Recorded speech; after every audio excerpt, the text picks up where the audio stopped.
Assalamualaikum warahmatullahi wabarakatuh.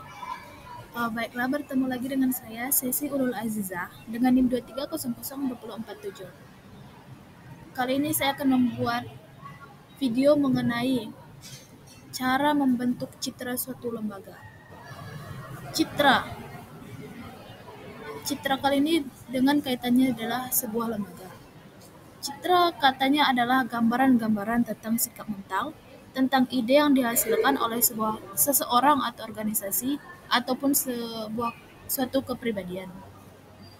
Jika kita menggarisbawahi pada akhirnya, nama citra itu menjadi sebuah kepribadian atau personality yang ditunjukkan kepada siapapun, baik kepada masyarakat sekitarnya maupun kepada publik. Nah, konsep citra merupakan salah satu hal yang penting bagi organisasi yang selayaknya harus terus-menerus dibangun dan dipelihara. Citra yang baik merupakan salah satu alat yang penting, bukan hanya untuk menarik konsumen atau lembaga dalam memilih produk atau jasa, melainkan juga untuk memperbaiki sikap, kepuasan pelanggan terhadap organisasi. Seperti yang kita tahu, citra itu senantiasa berhubungan dengan publik atau khalayak luas. Citra menunjukkan eksistensi sebuah organisasi di mata publik, yaitu menunjukkan pandangan masyarakat terhadap organisasi yang terbentuk dalam jangka waktu yang panjang. Pencitraan yang terbentuk dengan baik akan memberikan dampak yang baik pula demi terciptanya tujuan-tujuan yang ditetapkan individu ataupun organisasi. Sebagaimana yang kita ketahui bahwa citra itu lebih kaitannya dengan pembentukan citra baik atau positif. Bagaimana kita bisa membentuk citra yang positif di khalayak ramai sehingga pandangan mereka terhadap organisasi kita atau lembaga kita itu baik pula. Istilah-istilah citra lahir dalam 3 konsep, yaitu penilaian, anggapan atau pendapat, dan juga gambaran dalam sesuatu. Jadi dapat disimpulkan citra artinya penilaian, gambaran atau sebuah anggapan atau pendapat, pandangan dari publik terhadap perusahaan yang dengan sengaja diciptakan dan diperlihatkan suatu objek, orang atau organisasi yang sudah disimpulkan akibat stimulus yang diberikan. Jadi citra merupakan sebuah gambaran atau pandangan yang sengaja ditampilkan kepada publik atau khalayak ramai. Kemudian berikutnya adalah mengenai komponen-komponen citra. Komponen-komponen citra terdiri dari 3 komponen, yaitu realitas, suatu ide yang ideal, dan harapan atau keinginan. Pertama adalah realitas, adalah citra yang berdasarkan pengalaman dan pemahaman publik eksternal. Mereka melihat dan memahami suatu perusahaan atau organisasi sebagaimana adanya atau secara kenyataan, tanpa distorsi atau interpretasi yang berlebihan. Realitas ini merefleksikan bagaimana publik sebenarnya melihat dan memahami suatu perusahaan atau organisasi. Kemudian komponen yang kedua ada sesuatu yang ideal. Ini adalah citra yang diinginkan oleh manajemen atau organisasi. Citra ini digunakan untuk menciptakan visi yang positif dan menggambarkan tujuan yang diharapkan. Ideal ini merupakan citra yang diharapkan untuk mencapai prestasi tertentu sebelum publik memperoleh informasi yang lengkap. Dan yang ketiga ada komponen harapan atau keinginan. Merupakan bagian dari citra yang berhubungan dengan apa yang diharapkan oleh publik atau manajemen. Dapat berupa citra yang diinginkan untuk mencapai tujuan tertentu. Harapan ini memainkan peran penting dalam membentuk citra yang positif dan menggambarkan visi yang diinginkan. Nah, kemudian ada aspek-aspek pembentukan citra yang terdiri dari persepsi, kognisi, motivasi, dan sikap.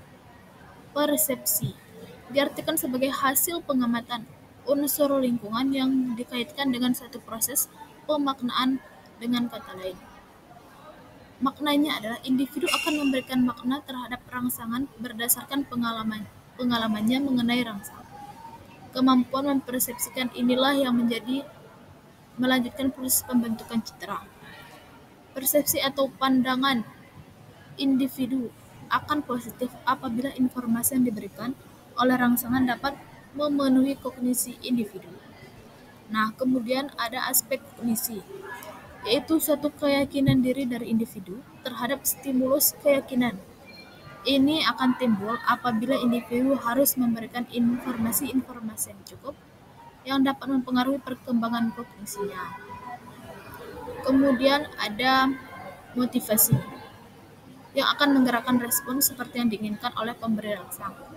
Motivasi adalah keadaan dalam pribadi seseorang yang mendorong keinginan individu untuk melakukan keinginan-keinginan tertentu guna mencapai tujuan. Dan yang terakhir adalah sikap.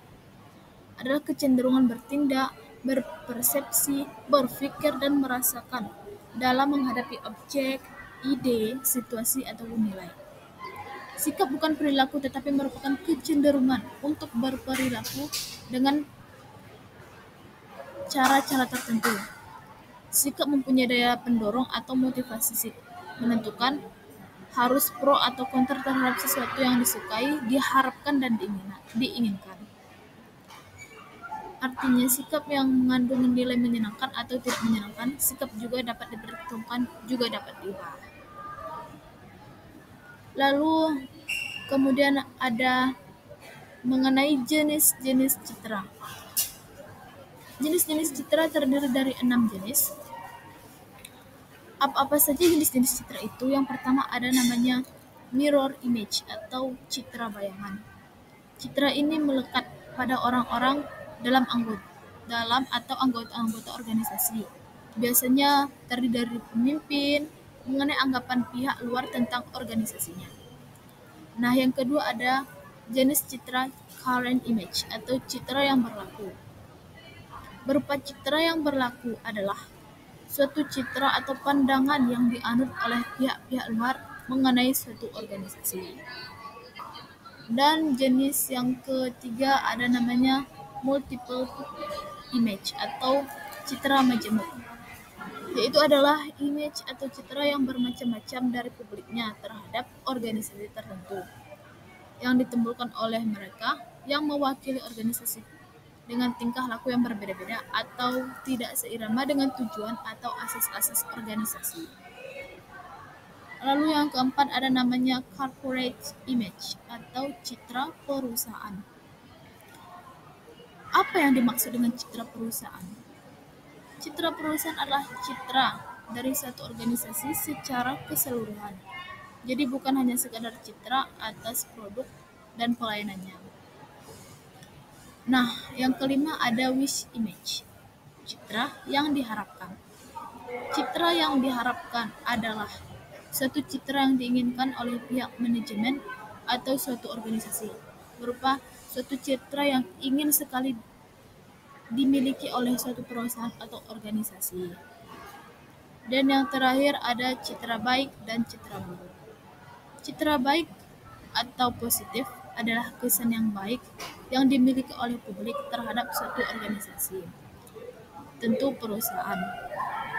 Sedangkan citra buruk atau citra negatif adalah kesan yang negatif yang timbul terhadap suatu perusahaan atau lembaga. Citra yang baik dapat memberikan dampak positif bagi perusahaan, dan citra yang buruk tentu akan berdampak buruk pada perusahaan. Lalu setelah kita membahas bagaimana cara membentuk suatu citra perusahaan, apa sih manfaat dari pembentukan citra lembaga? Membentuk citra lembaga yang positif memiliki banyak manfaat bagi organisasi. Citra yang baik tidak hanya sekedar persepsi publik, tetapi menjadi aset berharga yang dapat memberikan dampak signifikan terhadap keberlangsungan dan pertumbuhan juga perkembangan lembaga. Lembaga harus mampu mengkomunikasikan persepsi nilai lembaga kepada masyarakat. Segala bentuk komunikasi harus dirancang dan dipadukan dengan keadaan informasi publik yang diintegrasikan secara cermat sehingga nantinya akan membentuk peluncuran-peluncuran jasa baru seperti nantinya akan membentuk citra sendiri bagi suatu lembaga. Nah, lembaga dengan citra positif lebih mudah menarik minat masyarakat dalam meningkatkan daya saing dan kompetisi dengan masyarakat lain.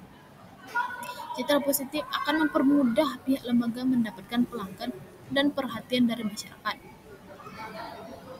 Citra yang baik juga akan menjadi perisai selama krisis, sehingga sebagian besar masyarakat akan memahami atau memaafkan kesalahan yang dibuat lembaga.